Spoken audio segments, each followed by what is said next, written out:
मराठीला जी मज्जासंस्था वाटते, इंग्रजीला ती नर्वस सिस्टीम वाटते. अशा शब्दात मराठी भाषेची श्रीमंती, संपन्नतेची महती सांगणारे मराठी साहित्य विश्वातील एक अष्टपैलू व्यक्तिमत्व. साहित्यक, नाटककार, संगीतकार, अभिनेते आणि दिग्दर्शक पु ल देशपांडे यांचा स्मृती दिन. नमस्कार, मी कार्तिकी आणि तुम्ही पाहतात कलाकार दिन विशेष, पावर्ड बाय goprag.com. पु ल देशपांडे यांचे पूर्ण नाव पुरुषोत्तम लक्ष्मण देशपांडे.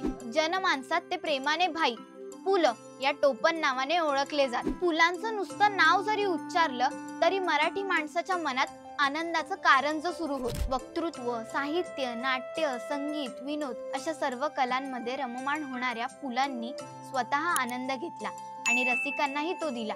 म्हणून तर आपण पुलांना आनंदयात्री म्हणतो. माणूस गेल्यानंतर जितका काळ त्याची आठवण काढली जाते तितका काळ तो माणूस जिवंत असतो. त्यामुळे महाराष्ट्रात त्यांच्या व्यक्तिमत्वाचं गारुड आजही कायम आहे. पुलांच्या विनोदाने मराठी माणसाला खळखळून हसवताना रसरशीत जीवनदृष्टी दिली. लेखणी आणि वाणी ही शब्दशक्तीची दोन्हीही रूपं पुलांवर प्रसन्न होती. शाब्दिक, प्रसंगनिष्ठ, कोटीबाज अशा सर्व प्रकारांच्या विनोदांची उजळण पुलांनी केली. पुलांनी महाराष्ट्राला खळखळून हसवले आणि भरभरून आनंद दिला. त्याबरोबर निखळ जीवनदृष्टी दिली. विनोदकाराबरोबर विचारवंत आणि कलावंत म्हणूनही पुलांचे स्थान महत्वाचे आहे. भाई, पु ल, पीएल अशा विविध रूपात वावरणारे पु ल देशपांडे ही केवळ एक व्यक्ती नाही, ती एक वृत्ती आहे. या जगातलं दुःख नाहीसं करता येत नाही, पण ते हलकं करण्याची आस या वृत्तीत होती. या वृत्तीला रसिकतेची आणि शुभंकराची ओढ होती. स्वतः आनंद घेताना तो इतरांनाही मिळावा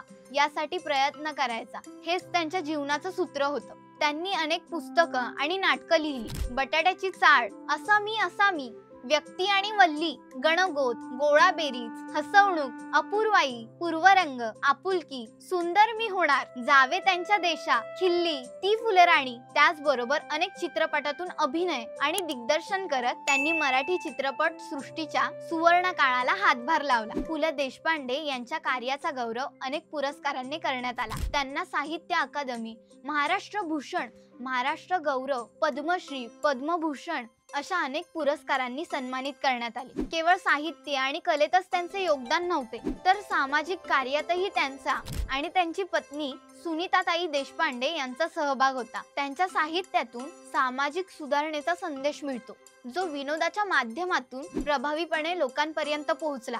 आणि म्हणूनच त्यांच्या स्मृतीला अभिवादन करताना त्यांच्या साहित्याचा, संगीताचा आणि कलेचा वारसा पुढे नेण्याचा संकल्प करूया. तुम्ही वाचलेलं, तुमच्या मनात घर करून राहिलेलं पुलंचं पुस्तक कोणतं हे आम्हाला कमेंट करून नक्की सांगा. व्हिडिओ लाईक करा, सर्व पु ल प्रेमींसोबत शेअर करा आणि आपल्या कलाकार चॅनलला सबस्क्राईब नक्की करा. इंस्टाग्राम, फेसबुक पेजला फॉलो करा. कलाकार दिनविशेषच्या पुढच्या भागात आपण जाणून घेणार आहोत गुरु ग्रहाचा अभ्यास करण्यासाठी नासाने अंतराळात पाठवलेल्या अशा एका अंतराळ यानाबद्दल, जे आपल्या सोलार सिस्टीम मधून बाहेर पडणारे पहिले मानव निर्मित अंतराळ यान होते. भेटूया कलाकार दिनविशेषच्या पुढील भागात.